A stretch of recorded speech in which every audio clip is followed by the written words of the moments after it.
Teman-teman, ketemu lagi dengan Pestbuster. Kali ini Pestbuster akan mengupas tuntas mengenai akar gada.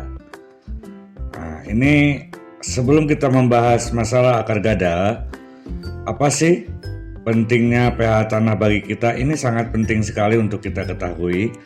Di sini bisa dilihat pengaruh pH terhadap asimilasi NPK. Asimilasi itu adalah penyerapan NPK untuk tanaman. Nah, apabila kita mengukur pH tanah kita 4,5, maka unsur N yang bisa diserap tanaman itu hanya 30%, fosfatnya hanya 23%, sedangkan kalium 33%. Lalu bagaimana bila pH tanah kita 5,0? Bila 5,0 maka N 43%, fosfat 31% dan kaliumnya hanya 52% yang bisa diserap oleh tanaman. Lalu bagaimana atau pH berapa yang harus kita optimalkan untuk menyerap NPK sebanyak 100%? Maka pH tanah kita harus di angka 6,5. Nah, ketika pH-nya 6,5 maka N akan terserap 100%, P-nya akan terserap 100% dan K-nya juga akan terserap 100%. Lalu kita beralih ke bagian yang sebelah kanan. Kisaran pH optimal untuk per tanaman bila kita ingin menanam suatu tanaman, maka kita bisa lihat bagian ini. Misalnya untuk kubis-kubisan. Nah, untuk kubis-kubisan dia akan tumbuh optimal tanpa adanya penularan penyakit tular tanah apabila kisaran pH yang dibutuhkan oleh tanaman kubis di angka 6,5 sampai 7. Nah, dari sini ketika pH kita netral 6,5 sampai 7, maka penyakit tular tanah seperti akar gada itu tidak akan terjadi. Nah, selanjutnya kita akan mengenal penyakit akar gada.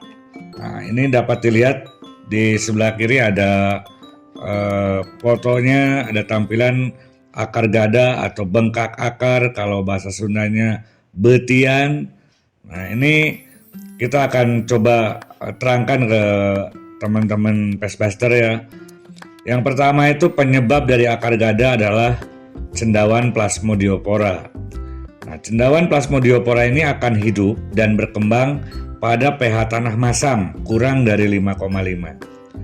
Kalau lebih dari 5,5 misalkan 6, 6,5, 7, cenderung Plasmodiopora ini tidak bisa berkembang biak atau stagnan. Dia akan tetap hidup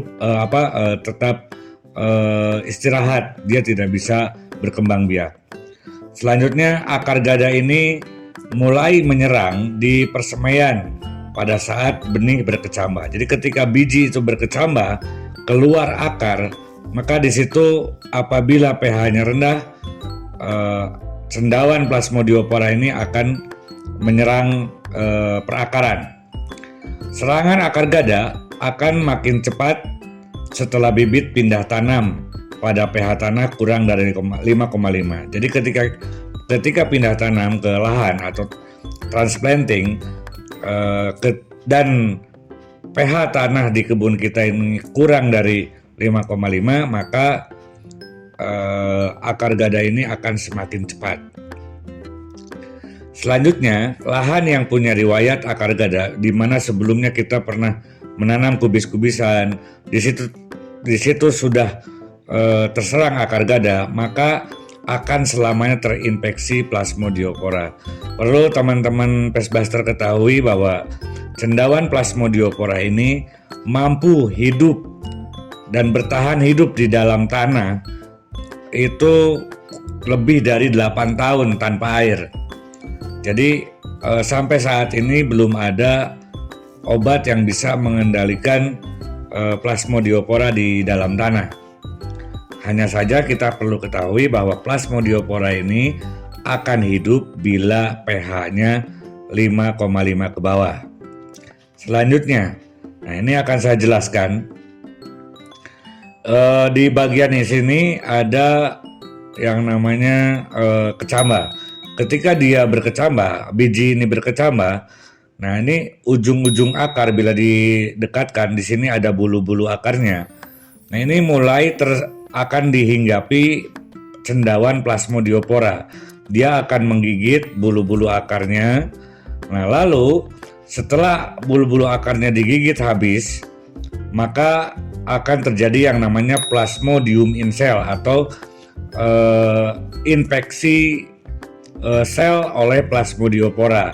Nah, yang diserang oleh cendawan Plasmodiopora ini adalah inti sel dari akar-akar yang ada di tanaman kita. Nah, setelah terjadi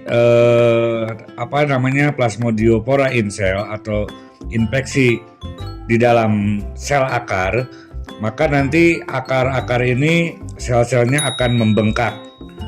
Nah, seperti ini akan membengkak, membentuk klub atau membentuk butiran. Nah, bengkak-bengkak akar ini lama-kelamaan dia akan memutus hubungan dengan induknya atau tanamannya. Dia akan putus, dan di sini club rootnya atau akar gadanya dia akan membusuk di dalam tanah. Setelah dia membusuk, akan melepaskan cendawan-cendawannya dalam bentuk butiran yang sangat kecil. Cendawan ini seperti ini bentuknya, dia akan melepaskan dan selamanya akan menginfeksi tanah. Nah, ketika dia sudah bergerminasi atau dia berkembang biak di dalam tanah, ini sel-sel yang sudah terinfeksi ini dia akan keluar cendawannya seperti ini, dan dia akan memiliki akar seperti ini, dan selanjutnya terus akan menyerang tanaman-tanaman baru yang masih memiliki bulu-bulu akar. Nah, ini penjelasan tentang akar gada perlu diketahui ya. Sekali lagi saya ingatkan bahwa Plasmodium in cell ini atau serangan akar gada ini mulai dari persemaian itu akan menginfeksi tanaman. Sedangkan nanti di fase penanaman di lahan, dia akan melepaskan spora-sporanya di lahan dan menginfeksi tanaman-tanaman yang baru pindah tanam. Nah, lebih jelas lagi kita akan coba secara teoritis. Ini di dalam akar ini ada yang namanya lapisan xilem. Nah, di dalam lapisan xilem itu ada bulu-bulu akar atau rambut akar seperti ini. Nah, ini bagian ini kita perbesar lagi menjadi seperti ini. Nah, ini ada yang namanya rambut akar, epidermis, korteks, endodermis. Nah, ketika si bulu akar ini habis dimakan oleh Plasmodiopora, maka dia akan masuk ke dalam jaringan sel ini, menyerang inti sel. Nah, ini inti selnya, xilem-nya di sini. Nah, ya, xilem-nya itu ada di sini. Dia akan menyerang inti sel. Ketika sudah terserang inti selnya, maka akarnya akan semakin membengkak. Nah, ini proses terjadinya akar gada. Selanjutnya, di sini ada aplikasi Calcipril untuk untuk mencegah akar gada. Nah, perlu teman-teman Pestbuster ketahui bahwa ketika kita bisa menyetabilkan pH tanah, maka akar gada ini tidak mampu berkembang biak. Dia posisinya akan selamanya dipingsankan di dalam tanah, tidak akan menyerang tanaman yang akan kita semai. Ini aplikasinya ditabur seperti ini. Setelah ditabur kita siram. Setelah kita siram, kita tabur benihnya. Nah, benih yang bersentuhan dengan Calcipril itu tidak apa-apa, malah nanti efeknya akan menaikkan daya kecambah. Selanjutnya, ini hasil dari penaburan Calcipril ini dapat dilihat oleh teman-teman Pestbuster semua. Ini pertumbuhannya, daya kecambahnya seragam. Kotiledonnya atau daun pertamanya itu cenderung bentuk dan ukurannya seragam, dan batang kecambahnya kokoh seperti ini. Di dosis penyiraman Calcipril juga dilakukan di persemaian menggunakan 50 gram per 200 liter air itu cukup disiramkan saja. Selanjutnya di sini ada penaburan kalsipril di lahan atau di media tanam. Nah, ini kalsipril yang digunakan cukup 5 gram per lubang tanam. Di sini maksudnya adalah untuk menaikkan pH tanah agar normal, netral. Ketika dia pindah tanam, maka karena di sini pH-nya sudah netral, akar gadanya tidak akan menyerang tanaman yang baru pindah tanam. Nah, selanjutnya ada aplikasi dengan cara kocor atau aplikasi susulan. Nah, aplikasi susulan ini bisa dicampur dengan KNO3, tapi jangan mencampur kalsipril dengan pupuk yang mengandung unsur P, karena unsur Ca dengan unsur P itu bisa saling mengikat sehingga nantinya tidak akan berfungsi menetralisir tanah, bahkan dia saling mengikat fungsi satu sama lain. Seperti itu. Nah, selanjutnya di sini kita akan mencoba hasil uji coba kalsipril di perakaran. Nih, di sini di sebelah kiri bisa dilihat ini pH-nya 4,0, di kanan juga 4,0. Setelah diketahui 4,0, kita cabut alatnya, kita tabur kalsipril di pinggir lahan ini. Nah, selanjutnya ketika umur 5 hari ini belum tampak perbedaannya, hanya saja yang menggunakan kalsipril yang ini itu lebih tegak berdiri, sedangkan yang tanpa kalsipril ini cenderung terlihat mau eteolasi. Selanjutnya umur 10 hari, nah bisa teman-teman Pestbuster lihat di sini yang menggunakan kalsipril, akarnya itu sudah sampai sini, bulu-bulu akarnya dia aktif. Nah, akarnya sudah mulai bercabang. Antara panjang akar, tinggi batang, dan ukuran daun itu proporsional. Tanamannya sehat, tegak. Nah, kita lihat untuk kontrolnya yang tanpa menggunakan kalsipril dengan pH 4,0, bahkan ada diuji lagi 5,0, 4,0 sampai 5,0. Ini akarnya baru di sini. Bisa nampak ya, teman-teman ya. Di sini ada akarnya seperti ini. Dan batangnya cenderung kurus, dia eteolasi, menjulang tinggi ke atas dan daunnya kecil-kecil seperti ini. Lalu di umur 15 hari bisa dilihat sama teman-teman yang menggunakan kalsipril, ini akarnya sudah bercabang dan sudah sampai ke bawah. Nah, di sini udah bercabang, udah sampai ke sini. Nah, tapi yang ini yang tanpa kalsipril, ini akarnya baru di sini.